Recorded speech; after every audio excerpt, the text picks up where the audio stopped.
Assalamu alaikum wa rahmatullahi wa barakatuh. Wa alaikum salam wa rahmatullahi wa barakatuh. S'il vous plaît, un peu de bruit, l'imam parle. Assalamu alaikum ou nos frères chrétiens qui sont là, Inch'Allah. Non. Alhamdulillah.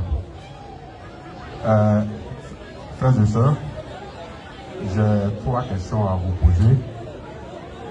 Donc, je demande d'abord à nos exégètes, Imam Ouattara et Imam Diabaté, donc Abin Asradi. Alhamdulillah. Oussad. Non.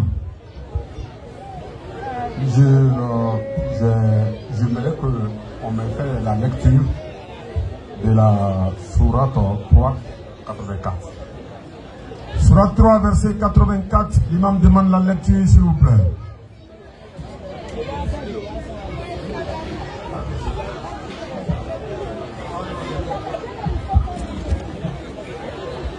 Nam.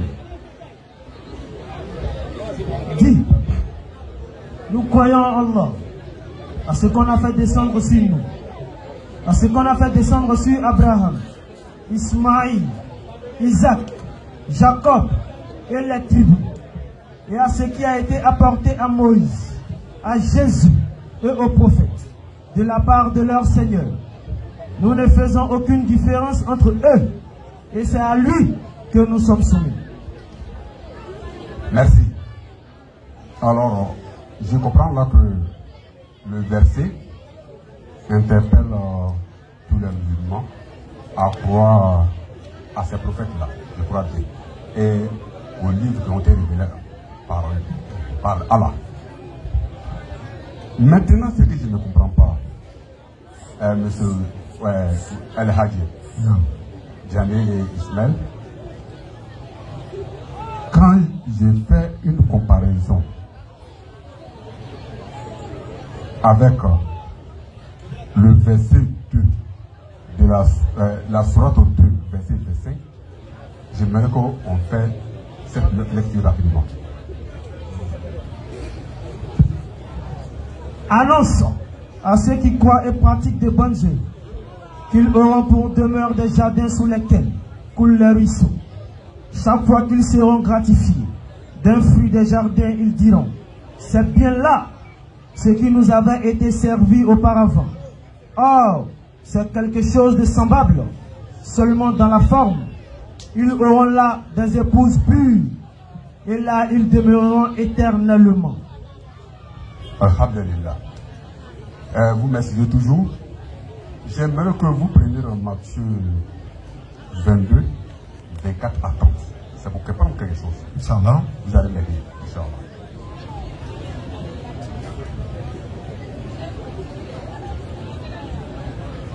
Maître, Moïse a dit: si quelqu'un meurt sans enfant, son frère épousera sa veuve et suscitera une postérité à son frère. Or, il y avait parmi nous 7 frères. Le premier se maria et mourut. Et, comme il n'avait pas d'enfant, il laissa sa femme à son frère. Il en fut de même du second, puis du troisième, jusqu'au 7e. Après eux tous, la femme mourut aussi. À la résurrection, duquel des 7 sera-t-elle? Donc la femme, car tous l'ont eu. Jésus leur répondit: vous êtes dans l'erreur, parce que vous ne comprenez ni les Écritures, ni la puissance de Dieu. Car à la résurrection, les hommes ne prendront point de femmes, ni les femmes de mari, mais ils seront comme les anges de Dieu dans le ciel. Merci beaucoup. Ismaël, voici le vrai problème. J'ai fait la lecture, je ne comprends pas. Puisque le Saint-Coran nous demande de croire à tous ces prophètes avec les livres. Je comprends encore que Jésus-Christ a dit qu'on sera, au jour de la résurrection, on sera comme des anges. Alors, les anges ne mangent pas, ils ne consomment pas, ils ne parlent pas. Donc je ne comprends pas. Imam Oudi, là, vous devez comprendre. D'accord, merci beaucoup. Déjà, on connaît déjà votre question. Oui. Parce que parallèlement, le prophète dit, dans le Coran, il a enseigné qu'on aura des femmes au paradis. Par contre, dans la Bible, on dit à la résurrection, les hommes ne prendront ni des femmes, ni des hommes. Étant donné que Jésus était un vrai prophète, comment il peut dire ça et c'est contradictoire à ce que si vous partez sur TikTok, vous allez voir que j'ai déjà répondu à cette question en vidéo. Inch'Allah. Voilà, et je continue, j'ai déjà aussi répondu, on a déjà répondu bien avant 2 ans, 3 ans en arrière sur cette question. Inch'Allah. Voilà, mais on va réitérer encore ici. Là, vous aurez l'argument nécessaire pour pouvoir vous défendre au cas où quelqu'un vient lever cette ambiguïté-là. Inch'Allah. Très bien.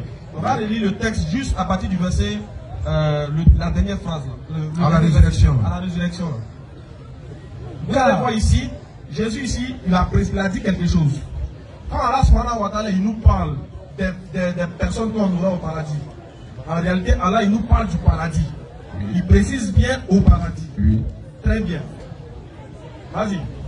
Car, à la résurrection, les hommes ne prendront point de femmes. Les hommes ne prendront point de femmes. Ni les femmes de mari. Ouais, Imam, il y a un mot ici que vous n'avez pas vu, vous avez sauté. Mais vous n'avez pas beaucoup fait attention. Oui, c'est le mot à la résurrection. Exactement. À la résurrection, en arabe, on peut dire Yawm Kiyama. Oui. C'est pas Jannat Firdaus. Attaque non, oui. Merci, oui. Résurrection n'est pas destination. C'est à la résurrection que la résurrection est une étape qu'on doit franchir. On franchit la résurrection. On comparaît devant le tribunal. Et c'est en ce moment que Dieu maintenant nous juge. Soit il nous envoie au paradis ou en enfer. Donc la résurrection, ce n'est pas un lieu. C'est pas un lieu. C'est un moment. Là-bas, il n'y a pas femme, il n'y a pas enfant. Là-bas, Jésus a raison. Jésus dit à la résurrection. Les hommes ne prendront ni des femmes, ni d'hommes. Il a raison. Parce qu'à la résurrection, on ne prend pas de femmes là-bas. Et même dans le Coran, là, il dit, ce jour-là même là, même les pères vont fuir des fils, les enfants aussi vont fuir des pères. Et chacun va les rendre compte de ses actions. Donc, là, elle dit, il n'aura pas de parenté. Donc, il n'aura pas d'hommes là-bas, il n'aura pas de femmes à prendre là-bas, parce qu'on est à la résurrection. La résurrection, ce n'est pas un lieu. Mais par contre, quand le Coran parle des femmes dans le paradis c'est un lieu. Maintenant, concernant le paradis, qu'est-ce que Jésus dit du paradis? Jésus dit dans la Bible qu'au paradis, là, ils seront assis à table là, avec Abraham, Isaac et Jacob et ils vont manger à table. Oui. S'ils seront comme des esprits, est-ce que les esprits mangent? Les esprits ne mangent pas. Maintenant, table, là, c'est pas comme paradis. Imam, je vais ajouter pour moi, Inch'Allah. Matthieu 19, 29. Jésus parle maintenant. Moussa, allez, Rasul sallallahu dit 70. On va voir combien Jésus a dit au paradis. Allons-y.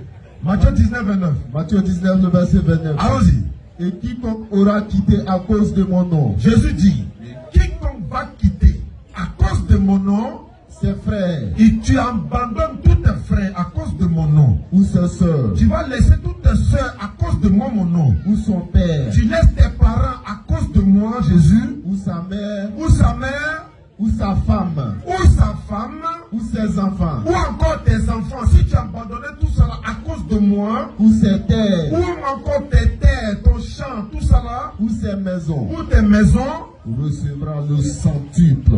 Tu vas recevoir le centuple. On dit Moussole, quand on dit centuple de femmes, là, c'est combien? Ah, ça dit qu'à Signoroma Keme. Voilà, Signoroma Keme, il va le sur quoi? Ça dit qu'à Nibeto, qu'à l'année là, qu'à Bane, qu'on est pour un encore, voilà, il va la mise sur un Nyon Keme. Il va Mousso Kelento, il va Nyon Keme sur. Il va Den Kelento, il va Nyon Keme sur. Rassure sur un bureau là, allez, Koko Keme. Allah Akbar. Et doyen, il y a un verset que les gens sont en train de chercher. Ils vont trouver le verset, ils vont vous donner, c'est dans Matthieu. Jésus dit, oui. Et maintenant je ne boirai plus le vin du fruit de cette vigne. Oui. Jusqu'au jour où je serai avec mon Père dans le royaume de mon Père, où en vous et moi, voilà, Matthieu 26, 29, merci. Regardez bien ce que Jésus va dire. Ils disent que là-bas, là, on sera comme des anges. Oui. On ne prend pas homme, on ne prend pas femme. Oui. Mais Jésus déjà a matérialisé le paradis parce qu'il dit là-bas on sera à table. Si on sera à table, ça veut dire on va manger. Exactement. La question qu'il me pose, c'est qui prépare? Matthieu 26, verset 29. Vas-y, frère.